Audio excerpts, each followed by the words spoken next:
first-time team selection, Tadgh Furlong misses out. What's the issue there? He had a bit of a hamstring strain, slight hamstring strain coming into camp. Obviously, he didn't play in his last Leinster game before he came into camp. We thought it would be something that would progress. He was rehabbing like a few other lads, and unfortunately, it's just not picked up in time. So rather than push too hard and then him be out for the series, we'll take our time and hopefully he's back sooner rather than later. Do you think he'll be okay for next week, or we'll see. We'll see how he progresses. He's had a good week as far as next steps, etc. But there's obviously there's a process that you have to go through. And just on the team as well, Robbie Henshaw missing out on the 23. Good, strong selection. What are your thoughts behind what team you selected? It's a good side. A couple of positions there where we've had to pick a few lads that's not had much game time, but there's other positions where lads have had good game time and are in top form, and unfortunately for Robbie, that's just the timing of things. I mean, we all know what a world-class player he is. Another week's training under the belt, which he's had, and he was very good actually in the training camp. It'll set him up for future games over the next month. And that hooker, Ronan and Rob, all ready to go? Ronan and Rob have done everything since we came into camp, so yeah, we're really pleased with that. Thank you. Anne-Marie? Hi Andy, how are you? Hi. Obviously you prepare for each game the same way, but is there a slightly different feeling around the place in camp when New Zealand are coming to town? I think if it's a subconscious thing, probably, just because of the nature of the battles that we've had and the drama that's unfolded within those games. We all get excited. We're all rugby fans as well, you know. So Friday night game, first game of the international season at the Aviva. If you can't get excited about that, we're in the wrong place. So, but what I would say is that, as we all know, you get a limited amount of time to prepare for the start of any campaign internationally. So the focus has certainly been on getting up to speed and seeing where we can improve our own game first and foremost. There's been a bit of talk this week about the brilliant home record that Ireland have. How proud are you of it, and how conscious are you of protecting it?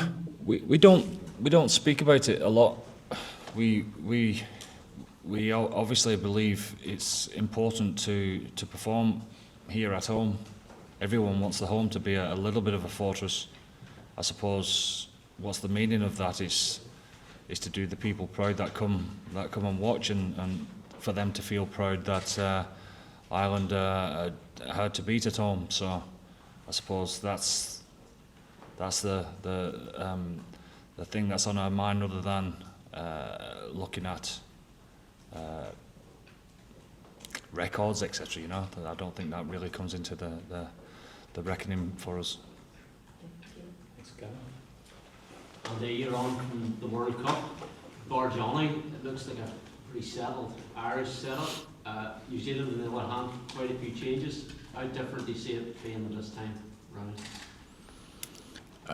I don't see the recollection of the last game at all, really. We didn't even get a chance to review our last game in South Africa because we was on our holidays, weren't we? We had to get on a couple of flights to get home, and so our main thing has been about our last game. Where can we improve? What's the areas? And that, to be honest, is the main thing that excites us about where our next steps are. You know, we got asked straight after the World Cup about the hangover, and you know, that's such a distant past now, the Marseille game, etc. So we've moved on certainly since the quarter-final, that's for sure.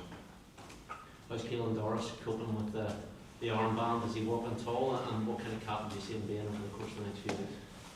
He's been excellent. Yeah, he's been himself, which is the most important part. He's thriving in the role now. You can see that. You know, he's certainly walking tall. Thanks. Richie? Jonathan Sexton is in as a consultant this time around, and has Caelan been leaning on him in terms of what to bring as a new leader? Johnny comes in if and when suits, in and around his busy schedule at work, and his presence around the group whenever he does come in is there for everyone to use.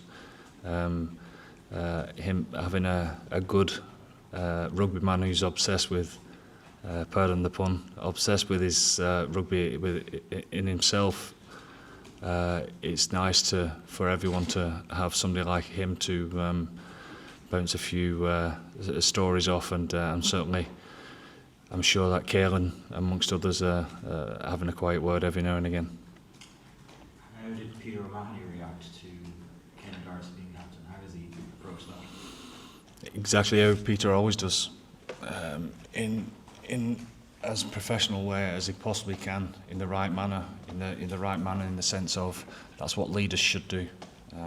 I've used him many times as examples in the past of how to handle yourself when things are not quite as you would like them, etc. Obviously, different permutations with injuries and all sorts of stuff, but Peter would be the first one to go up to Caelan and not just congratulate him, but help him out as well. Thanks, Cameron. Howard? Andy, Hey. I was just wondering what are the qualities you see in Caelan to be a captain? Well, one is he's certainly popular amongst the group because there's no ego there whatsoever. He is unbelievably diligent in getting his own stuff right. He's so professional. He's come on leaps and bounds over the last 4 years in regards to that. He's worked it out. He's very comfortable in his own skin.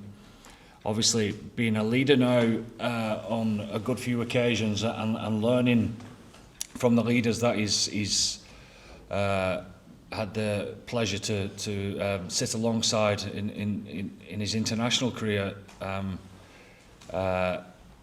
He's like a sponge. He's took it all in, and he's calm. He's not panicking. He's taking it all in his stride, and that puts everyone else at ease. You know, he's very comfortable allowing others to lead at the same time. So, and on top of that, he's not in bad form, is he? Thanks. Caelan, just last question there. And can you just talk a bit about Jamie Osborne and the developments you've seen from him through this last year tour to the way he started this season?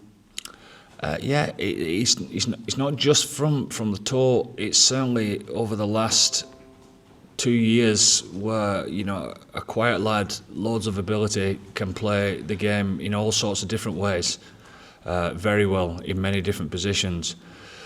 But the confidence that he's gaining, he's not just part of the group anymore. He's adding to the group, etc. You know, so he's